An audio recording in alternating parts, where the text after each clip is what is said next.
அமைச்சர் திரு ரகுபதி அவர்கள் இருந்திருக்கார். சார் வணக்கம். விஜய் அவர்கள் விளக்கம் கொடுத்திருக்காரு. அதுல பழிவாங்க நினைக்கிறீங்களா அப்படின்னு முதலமைச்சரை நோக்கி கேள்வி எழுப்பியிருக்கிறார். உங்களுடைய பார்வை என்ன? உங்களுடைய பதில் என்ன? முதலமைச்சர் அவர்களுக்கு யாரையுமே பழிவாங்க வேண்டும் என்கின்ற எண்ணம் கிடையாது. பழிவாங்கும் அரசியல் அவருக்கு தெரியாது. அது அவருக்கு வேண்டியது தேவையும் கிடையாது. பழிவாங்கும் அரசியலை செய்து ஆட்சிக்கு வர வேண்டும் என்று நினைத்திருந்தால் 2016-17 இல்லாத காலத்திலேயே நாங்கள் ஆட்சிக்கு வந்திருக்க முடியும். ஆனால் அப்படிப்பட்ட கெட்ட எண்ணத்தோடோ பின்கதவு வழியாகவோ ஆட்சிக்கு வர வேண்டும் என்கின்ற அவசியம் எங்களுடைய தமிழ்நாடு முதலமைச்சருக்கு கிடையாது. மக்களுடைய சந்திப்பிலே மக்களுடைய வாக்குகள் மூலமாக வெற்றி பெற்று ஆட்சி பெரும்பான்மையோடு ஆட்சி அமைக்க வேண்டும் என்பதுதான் அவர் எண்ணம். எனவே பழிவாங்கும் அரசியல் அவருக்கு தெரியாது, வராது. இன்னொரு கேள்வி கேட்கிறாரு. 5 மாவட்டங்கள்ல நாங்க கூட்டம் நடத்தியிருக்கோம், அங்கெல்லாம் ஏற்படாத மரணம் ஏன் கரூர்ல மட்டும் ஏற்படுது? இந்த உண்மை மக்களுக்கு தெரியும் அப்படின்றார். 5 மாவட்டங்களிலும் ஒவ்வொரு மாவட்டத்திலும் எச்சரிக்கை செய்து கொண்டேதான் வந்து கொண்டிருக்கின்றோம். அங்கெல்லாம் மக்கள் கூடிக்கொண்டிருந்தார்கள். நீதிமன்றம் பல்வேறு கட்டளைகளை எல்லாம் தந்திருக்கிறது.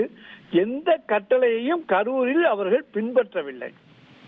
அதுதான் அதற்கு காரணம். சென்னையிலோ நாகப்பட்டினத்திலோ திருவாரூரிலோ மதுரையிலோ போடப்பட்ட நிபந்தனைகள் கொஞ்சம் கொஞ்சம் மீறி வந்தார்கள். ஆனால் கரூரிலே எந்த கட்டளையும் மீறவில்லை, அவர்கள் பின்பற்றவில்லை. எல்லாவற்றையும் மீறிவிட்டார்கள். அத்தோடு இல்லாமல் கூட்டம் சேர்க்க வேண்டும் என்கின்ற நோக்கத்தோடு மட்டுமே அந்த கூட்டம் அங்கே கூட்டப்பட்டது. நாமக்கல்லில் காலையில் பேசிவிட்டு மதியம் 3 மணிக்கு கரூருக்கு வருவதாக அறிவிக்கப்பட்டு பொதுமக்கள் 12 மணிக்கே வந்து அங்கே அவர்கள் மிகுந்த கஷ்டத்தோடு தண்ணிக்கு கூட தடுமாறி கொண்டிருக்கின்ற நிலையிலே இரவு 7 மணிக்கு எல்லா மக்களும் எல்லா மாவட்டத்திலிருந்தும் ஆட்கள் வந்து விட்டார்களா என்று தெரிந்து கொண்டு அதற்கு பிறகு சம்பவ இடத்துக்கு விஜய் அவர்கள் வந்ததால் வந்த வினைதான் இந்த வினை.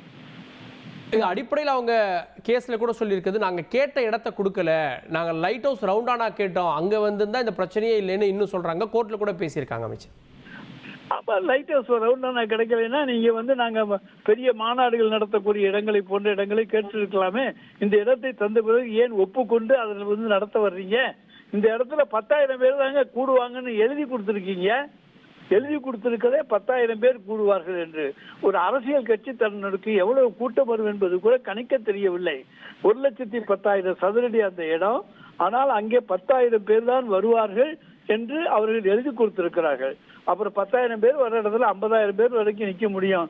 ஆனா அங்க வந்து எல்லாரும் தள்ளுமுள்ளு பண்ணிக்கிட்டு வந்ததுனால இந்த வினை ஏற்பட்டு விட்டது. இறுதியா அவர் சொல்றாரு, என்ன எது வேண்டுமானாலும் செய்யுங்கள், என்னுடைய தொண்டர்களை விட்டு விடுங்கள் அப்படின்றார். நாங்க தொண்டர்களை எந்த தொண்டனையும் பழிவாங்குவது திராவிட முன்னேற்ற கழகத்தின் நோக்கம் அல்ல. இது தொண்டர்களால் வளர்ந்த கட்சி, இது தொண்டர்களால் உருவாக்கப்பட்ட கட்சி. எனவே அகில இந்திய அளவிலே தொண்டர்களுடைய பலத்தோடு இருக்கக்கூடிய இயக்கம் திராவிட முன்னேற்ற கழகம்.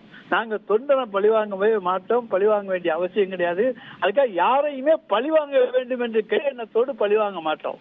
தவறு செய்தால் அந்த தவறுக்கு நிச்சயமாக தண்டனை அனுபவிக்க வேண்டும். தவறு செய்கின்றவர்கள் மீது நடவடிக்கை எடுக்காவிட்டால் அது தவறாக போய்விடும். எனவே தவறு செய்தவர்கள் மீது நாங்கள் நடவடிக்கை எடுக்கிறோம், அவ்வளவுதான். இறுதியா ஒரு கேள்வி அமைச்சர், சீக்கிரமே எல்லா உண்மையும் வெளிவரும் அப்படின்னு நம்பிக்கை தெரிவிக்கிறார் விஜய். சீக்கிரமே வரட்டும், நல்லது தானே. நாங்கள் எந்த தவறும் செய்யவில்லை, சிறந்த வெளியோடு வருகின்றோம். எங்களுக்கு வந்து வழியில பயம் எதுவும் கிடையாது, மடியில கனமும் கிடையாது. திராவிட முன்னேற்ற கழகம் இதற்கு எந்த சம்பவத்துக்கும் திராவிட முன்னேற்ற கழகத்துக்கும் எந்த தொடர்பும் கிடையாது. எந்த விசாரணையிலும் அந்த உண்மை தெரியும். இதற்கெல்லாம் முழு காரணம் தமிழக தாவேகாதான். நன்றி அமைச்சர், இணைந்து உங்களுடைய பார்வைகளை பதிவு செய்ததற்கு நன்றி. திமுகவுக்கு அரசுக்கு யாரையும் பழிவாங்க வேண்டிய அவசியம் இல்லை, அந்த எண்ணம் கிடையாது அப்படின்னு சட்டத்துறை அமைச்சர் திரு ரகுபதி அவர்கள் நம்முடைய தந்தி தொலைக்காட்சியிடம் பிரத்யேகமாக தெரிவித்த தகவல். இனி செல்லும் இடமெல்லாம் செய்தி.